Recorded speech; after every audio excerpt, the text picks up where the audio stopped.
Right. Thank you all for being here at this event. As for me, I now have the honor of introducing the next part of the meeting, for which we have Ariel Fischbein with us. He's been the coordinator of the report, and he's been the alma mater of the project. He's been the one who called upon the different members, who was the one to coordinate the task. And one of his main collaborators was former President Ricardo Lagos from Chile, together with Ernesto Zedillo, the former President of Mexico.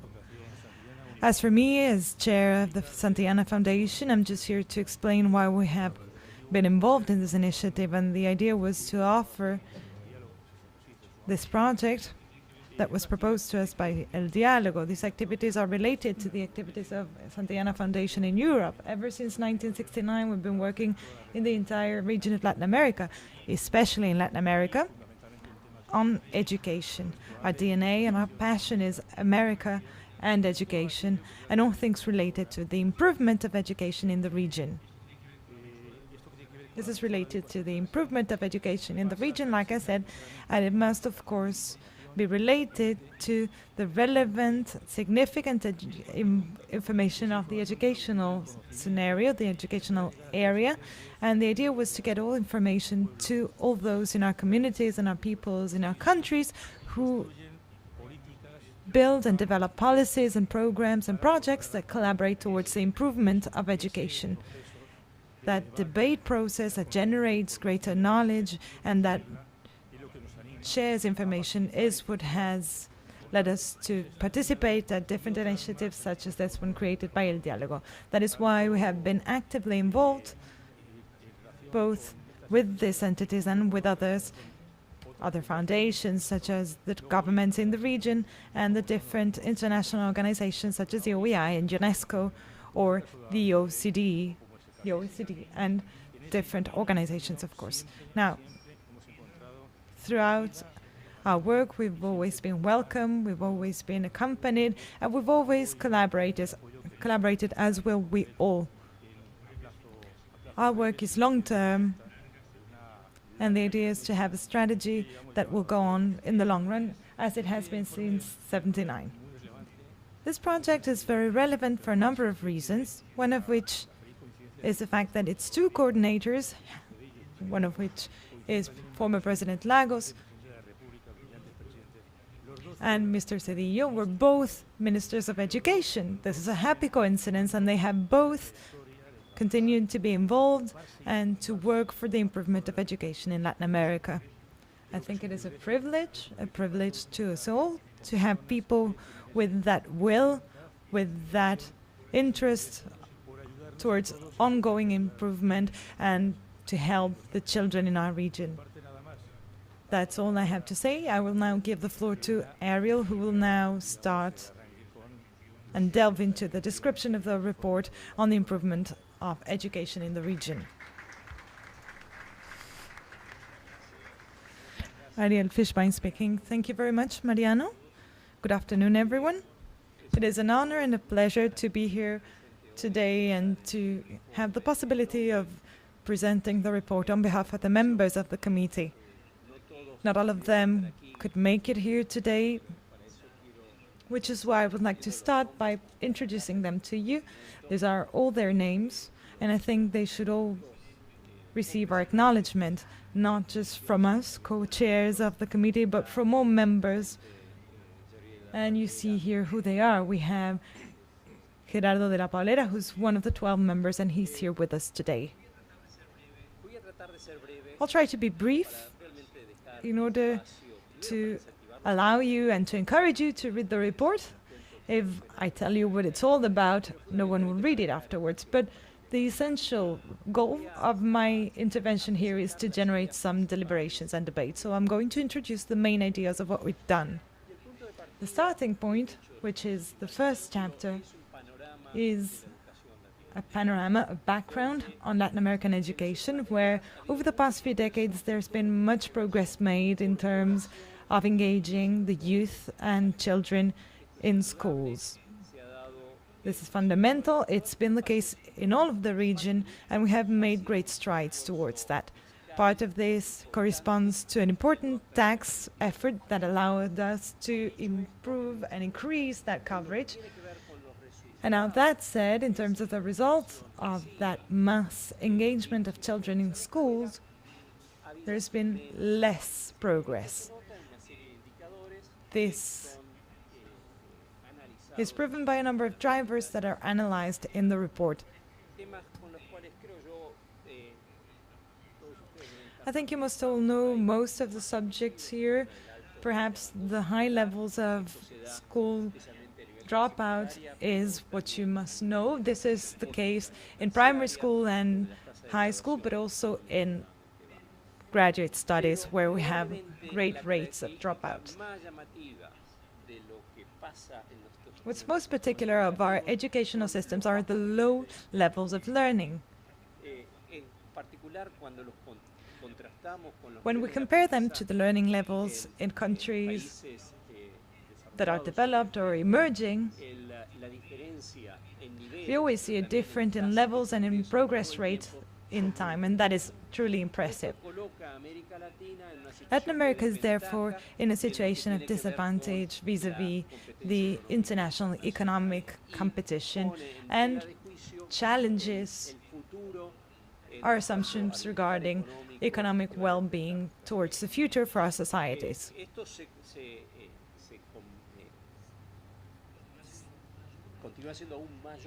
The problem is even more severe because there are so many inequalities. So not only the average level is very low, there's also much inequality at the level of results. To a great extent, this is seen in the skills gap, where the private level and employers have significantly and persistently shown the lack of skills as a factor limiting their growth opportunities. We have here a number of charts which you've probably seen before. This is the PISA tests, where the small people, the little men, in any event, in different colors, are Latin American countries, which rank among the last positions in those participating in the PISA tests. This is the case for math, for language, for sciences, and the same happens when we look into the rest of Latin America with the Terce test. This is a Latin American test where the percentage, even though we've seen progress regarding the Cerce test, about a third of children, about a third of third graders have such a poor performance that this already shows they're going to fail at school. So, in spite of the progress we've made, the levels are still extremely low. Based on this diagnosis, we then started to look at educational systems in Latin America and try to identify what the Gordian knots are in order to generate a deep educational change that will not generate small improvements, as we've seen between Cerce and Terce. The idea is that we can generate a qualitative jump to improve educational quality in Latin America significantly.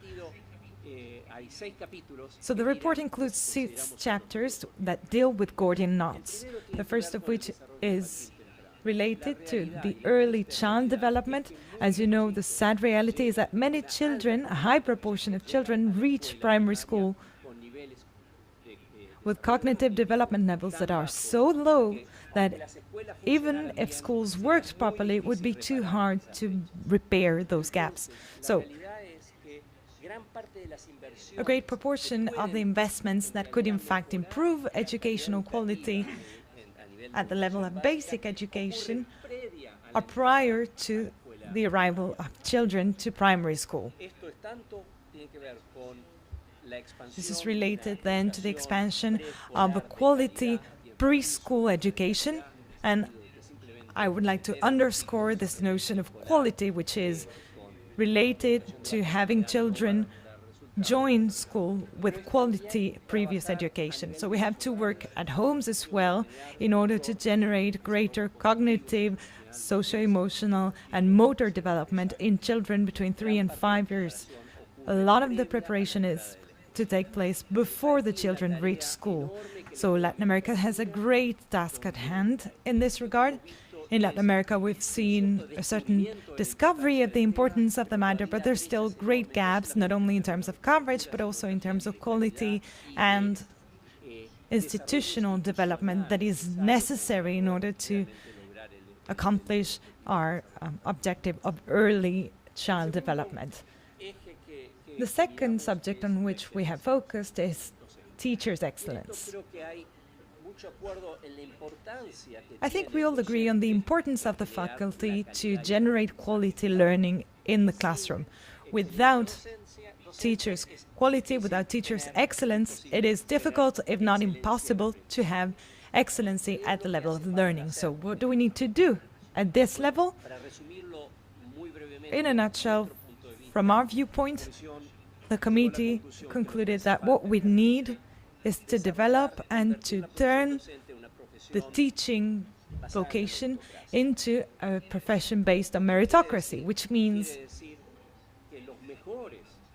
that only the best should be qualified to teach, that only the best students to become teachers should be the ones that the system takes in, and that the system itself should be organized in such a way that it will recognize, support, and encourage excellency in terms of performance. This generates a number of complicated reforms related to, of course, wages, but not only to wages. It should also be related to mechanisms to assess the teacher's performance that should be at least partly related to the teachers, to the children's performance, to the students' performance. So it should be related to selective competitive systems to choose who will be admitted to teach. It should be related to systems to support and to train ongoingly the teachers based on the skills that are necessary or that are required from children. All Latin American countries have, to some extent, started to innovate and to implement reforms in this sense, but there is still much to do and the track is still quite complex. The third chapter in the report, which of course trickles down from the second chapter, is related to the learning assessment systems. This is an area where Latin America has actually made much progress over the past 20 years. And currently, practically all Latin American countries have a system to assess the learning of children, a standardized system, I say. There's still many challenges, many technical and institutional challenges to enable the system to be independent and credible and to guarantee the credibility of these efforts. But there is still a bottleneck that should be overcome, which is the use of the information coming out of these learning assessment systems. So measuring and publishing numbers and reports isn't going to be no use for the educational system to be overhauled. We need to generate a culture of measurement and use of the information and to feed it into the system, not only at the level of the administration, but also at the school level, in order to be able to use those data to be able to manage the system differently. And that's where we find the main bottlenecks. Number 4, new technologies. I believe we are all hopeful about the idea that the new technologies are going to allow us to improve educational quality, but sadly, I think in practice, we have based our assumptions on the idea that children will learn merely by staring into a computer, which is of course not true. Latin American governments have invested many resources in these efforts, and the results in terms of learning have not translated those efforts. Does this mean that new technologies are no use, that there is no point in having computers and being able to use them in the classroom? Of course not. This merely implies that we cannot put the horse behind the cart, and that the introduction of new technologies should be led by an educational model that should have the new technologies at the service of specific learning objectives, and that they should serve that purpose. We cannot start with the laptop, but we have to start with a prior definition of our learning objectives and then develop the technological mechanism that is the most cost-effective for that objective in particular. This implies having a shift of our mindsets, and we're not really used to this yet. I was saying before that coming from the labor market, we have much evidence proving that the youth who graduate from high school or from tertiary studies have a hard time accessing the labor market. We're not generating the necessary skills for this globalized, competitive, modern world. In part, the challenges are cognitive, in part they're socio-emotional, and in part they are technical difficulties. In our book, we analyze the available information, and I think the key aspect here is to know that inasmuch as the educational system does not generate further encouragement to orient its offer to the skills that are demanded in the labor market, the effort to solve these relevant issues will not happen. I mean, this is a paradigm shift. We have to think of an educational system that will serve our society and our economies and not the other way around. And finally, we have the funding matter. Like I said at first, this coverage expansion that we've seen over the past decades was only possible because Latin American societies proved to be increasingly committed towards education and invested further resources for doing so. This is remarkable, it is clear, and it is good. And yet, the future would not allow us to go on working in these processes by merely adding more financial resources. The macroeconomic situation, the tax situation, and the state situation in most of Latin America has reached some limits in terms of how much can be spent. So whether because of this or because the resources invested have not directly translated into better learning results, the agenda from the funding viewpoint towards the future is such that the effectiveness in the allocation and the use of resources is essential.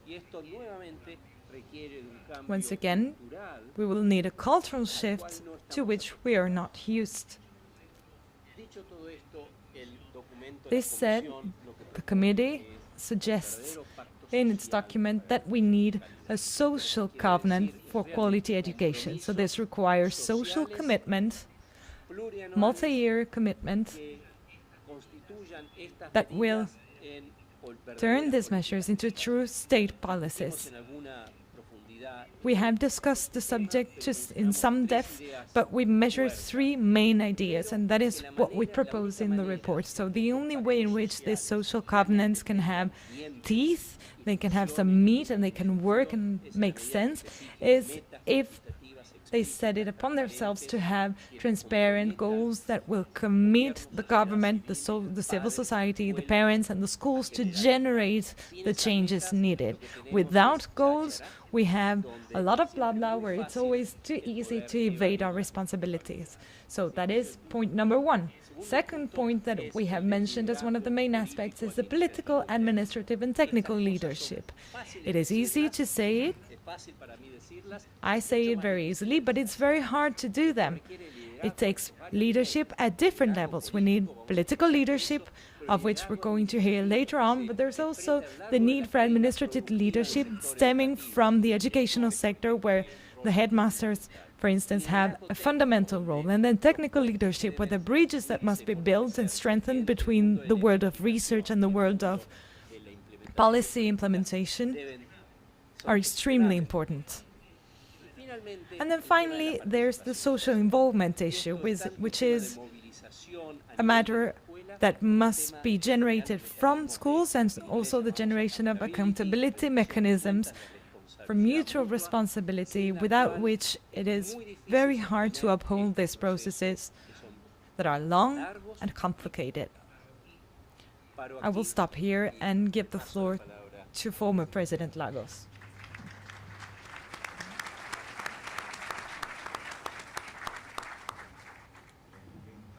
Good afternoon. First of all, I would like to thank you for this invitation to be here with all of you today. I have a dual problem, by the way. First is that in the morning I made a presentation of this report. It was quite exhaustive at the House of Government. I sat for a test in front of the Minister of Education of Argentina. And second is that we have already listened to the 7 key points of the report in a very brilliant presentation, as it should be. First, because he is the one that wrote the report, so to put it directly, he is the main author of these 7 key points, and all the advantages of the report are here sitting on my left. Having said that, I would like to start from a wider perspective. The report takes place at a very special moment in the region, where we have a region that, from the political point of view, faces a process of fast changes, mainly resulting from elements outside the region, such as a more empowered citizenship that demands more with increasing levels of involvement, and then in the networks, the internet and all that appear as the instruments by which this empowered society will express itself and make demands. And this is directly related, I would say, to the demands we are observing in the educational system, where not only in my country, but in most of the countries, the students are demanding a whole set of elements, and it's difficult to meet that demand. Second, I would like to say that from the economic point of view, I would say that the region is reaching a paradigm shift that is significant. What do I mean? It has a dual meaning. After World War II, we all understood that in Latin America, the big shift that was needed was the fast growth per capita. And this per capita growth became a virtuous relationship that was not worth justifying, where as you increase the per capita, the economic and social indicators in our countries improved. And that has been like that since then. The only problem with that paradigm was that then some authors appeared not so much on the educational drivers, but more on the side of the health drivers. And they said, that's true, the improvement of per capita is due to economic and social improvements and in the area of health, and this is expressed in longer life expectancy, less infant death, more school ratings, as you spread the coverage of education, which is the big challenge of the 20th century. And so the coverage has been expanding since then. The issue is when, from Wilsonton and Piquet and other works, suddenly some said, what happens, sir, is that you're absolutely right, but you're absolutely right about the improvement of the per capita indicators up to the $20,000 or $20,000 per inhabitant, because after that, what explains the improvement indicator in social drivers is the distribution of that wealth and not the size of the per capita income. You see a close relationship, almost perfect relationship, between the income distribution levels and The better the distribution, the better social and economic drivers. That explains why New Zealand has better indicators than the U.S. with a per capita that is 1/3 compared to the U.S. So you say, if the paradigm has shifted, which is true in a certain aspect, according to the figures, then where is Latin America, considering our social and economic indicators for the future, if we have so unequitable distribution rates in most of our countries? So this paradigm shift, the fact that you improve the indicators and then that will, he works himself, you improve the per capita distribution, and that will improve the indicators. Then in order to improve the social and economic indicators, we have to think of a challenge that is not a minor issue. The second paradigm shift that is deeper, in my opinion, is that we will be in the 21st century, or 10 years from now, I think, we will be proud showing how we have improved our per capita income in Latin America. And the next question will be, tell me, sir, you're so proud about it, what is the level of the per capita levels of the greenhouse gas effects? What do you mean? Yes, how much are your emissions per person? Because at that time, nobody's going to discuss about global warming, nobody's going to discuss that from here to by 2050, whether we will be 9 billion, or, well, many of you will be around in 2050, and you will be worried about the gas emissions, and you will be told that on average no human being of the 9 billion people will emit more than 2 tons per person. The problem is that today the United States is emitting between 20 and 22. Europe, the Europe of the euro, to understand it better, emits between 10 and 12 tons per person. Latin American countries, we issue about 5 or 6. China is almost at 5. And India is at 2 tons, but that's why they still have a lot to grow.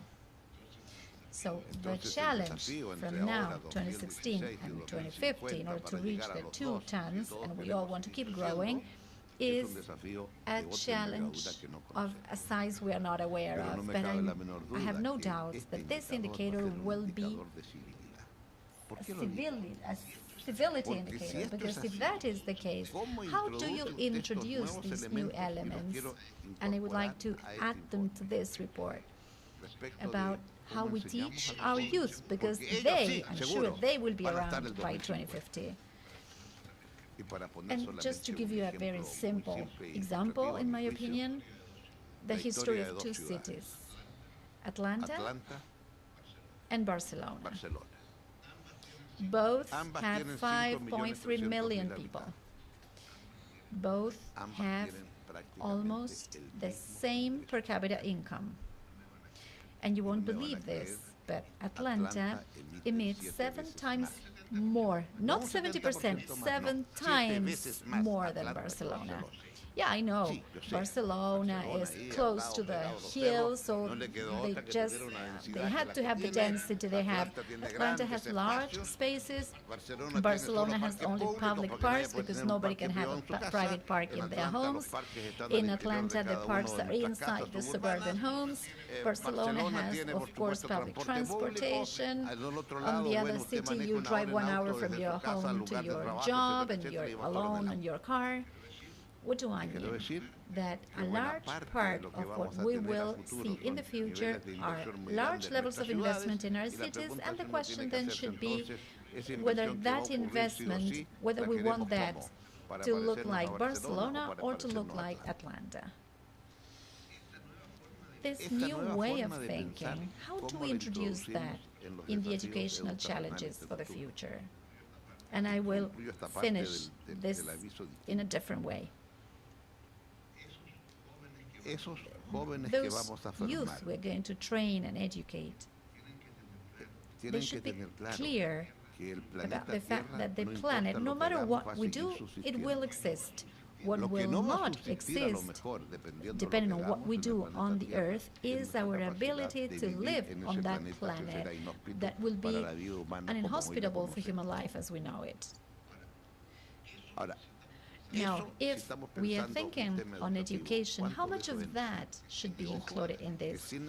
But without having to worry about it, I would say that today every person under 25 or 30 years old considers this as a key element and understands that much better than all of us that are older. So how are we going to introduce that? Having said that, I would like to go back to two elements that I think are very important that have to do with what is implied behind the funding issue in this report. Why? Because I think that the funding issue has a key element, particularly in the area of tertiary education, I mean, after high school. The figures from the report are quite impressive. They are there for you to read. However, the way of the share of private funding in the educational system is concentrated in the tertiary level of education. Normally, primary education and secondary education have a strong component of public investment. So when it comes to the tertiary education, that is where in the past few years there has been the widest expansion of investments from the private sector. And why am I putting it like this? Because I think that when there's this participation of the private sector in the tertiary educational level, what calls the attention is the fact that Latin America still has, on average, a tertiary vocational training that is not as developed. I mean, we have a tertiary level that is about 40% of the population between 18 and 24 years of age that are in this level of education. I mean, the population in tertiary level of education is only 40% on average, according to the report. There are exceptions, of course. Argentina has 80%, Venezuela and Uruguay also quite high, not as much as Argentina, and Chile has had an expansion in the educational level and is around 83%. So the great dilemma there is the issue of funding for the higher educational level. In Argentina, you have a tradition of university system that is almost for free, and the problems we have there are the attrition levels that in Latin America are twice as high as the attrition levels in OECD countries.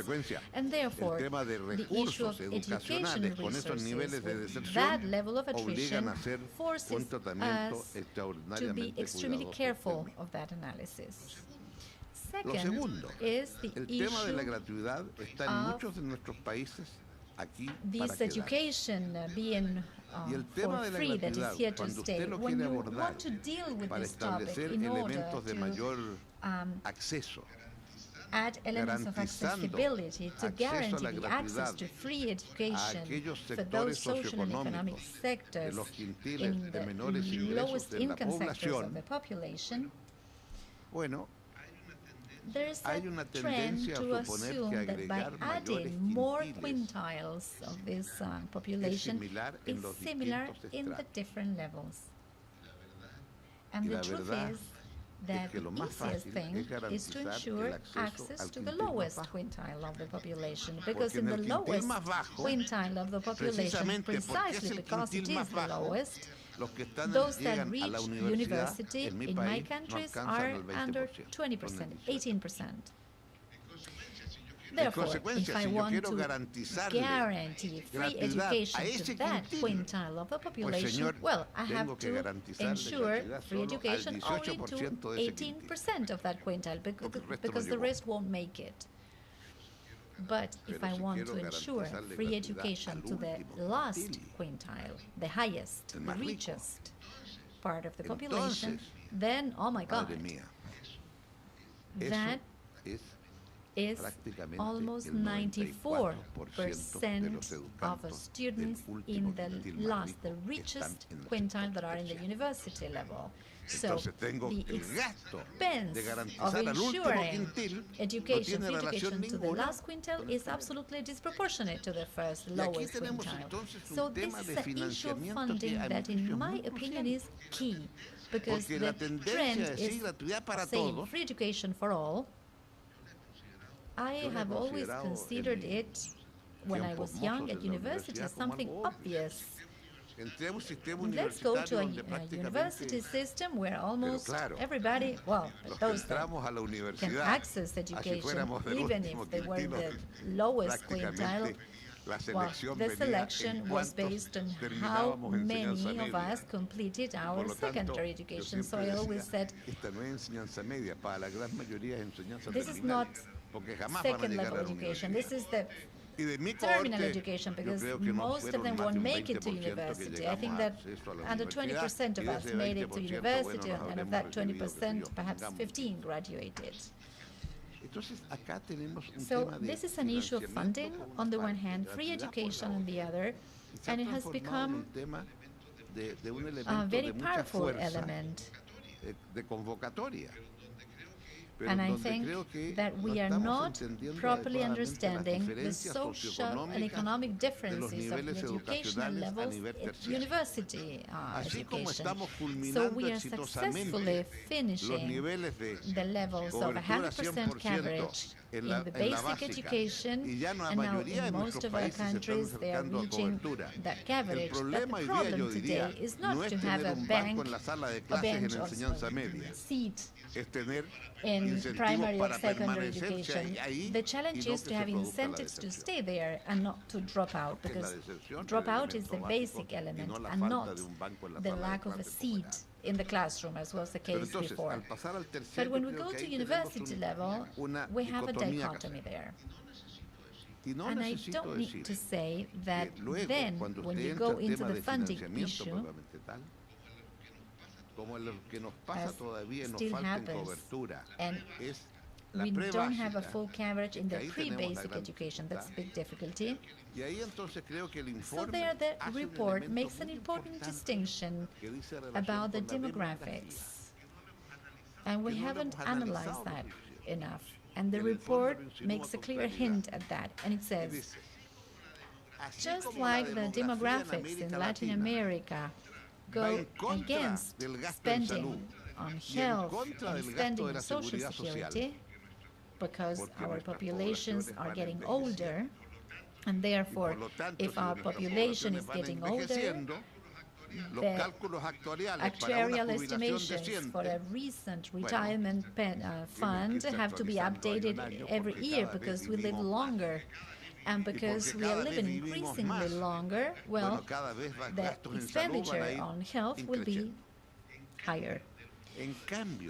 But from the point of view of demographics, the demographics operates in our favor, because the birth rate is going down. In fact, in most of our countries, the birth rate among women is around 1.9 or 2%, and we all know that if it's not 2.1, then the population will be smaller. And therefore, what is said as to funding in the report, although it's not mentioned in detail, the demographics operates in our favor. If we were able to maintain what is spent on education, plus minus 4.8% on average in our countries in Latin America, if you can maintain that 4.8%, you will be able to improve the quality and the coverage and a whole set of other things just with the passing of time, because the levels of educational demand will go down because the population in percentage terms, the percentage will be lower. So what you will save in education will be spent on other things. So the demographic bonus goes against funding on health and social security. Why am I saying this? Because I think that in order to approach education based on demands, how do you establish the criterion of having 4.8% on average? How do you know if it's too much or too little? That 4.8% on education, I might say, if I maintain 4.8 and the education keeps growing, it will be more than enough, and it will be one way of presenting this idea. Of course, it has to do with the educational development levels in each country, which is different. And therefore, if you go to a country like Argentina that has historical educational levels, it has been top of the list throughout the 20th century, and it has allowed Argentina to have the educational level we all know. That is different from what can happen in countries with lower development levels, like countries in Central America that still require to maintain their levels of growth. So I think there's a whole set of elements in this report. And the only observation I would make is that when analyzing it, we should think of the context of the region, the context of the region in the world and the changes that are going on. And for that, I would like to finish by mentioning a book I saw when we were about to reach the year 2000. When we were about to reach the year 2000, there's a whole discussion as to what was going to happen when we went from 1999 to 2000. And remember that they said that computers were going to explode because they were not going to be able to deal with that, etc. I read a beautiful book about what they thought in the year 999, what was going to happen in the year 1000. And in that book, there were drawings of the time, what they had imagined at the time, and they contrasted that to what was going to happen afterwards. And to conclude that exercise, the book invited to a science fiction exercise. If we could resuscitate somebody that lived in year 1000, and we told him, look how much we have progressed, that person brought back to life would not understand anything, because you would show him a train. Let us suppose that it was a steam train with the smoke coming out, or an electric train, and you don't tell him anything. I mean, he would not have the ability to understand that we were able to move from one city to another 500 kilometers away in 5 hours. I'm not speaking of high-speed trains. If you showed him an airplane, well, imagine, the airplane would have been impossible for him. So what can you show him for this person to recognize? Highways? No, what are you talking about? A car? Come on.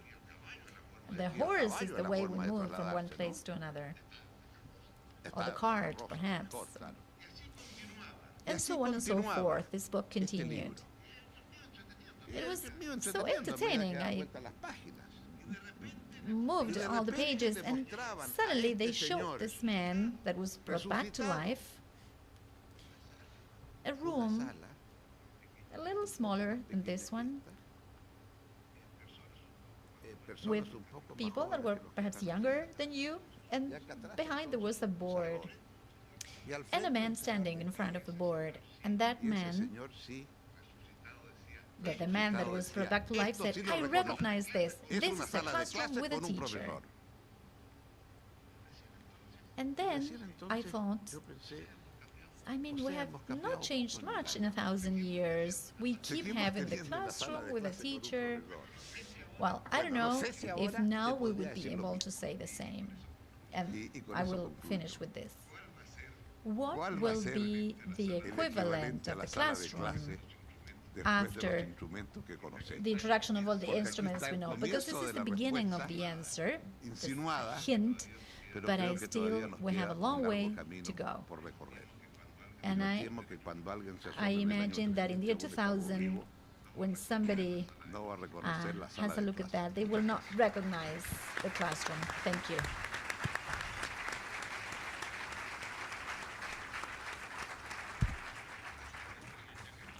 Thank you, Mr. Lagos. I believe your intervention has been both descriptive and complete, as was Mr. Ariel's. I think you were both accurate, enriching, and you developed your ideas very interestingly. Former President Lagos concluded by saying that education does not conclude. We never finish our training, because he was speaking of conclusions, and as you all know, we have a lot to do and many shared efforts to complete. Thank you.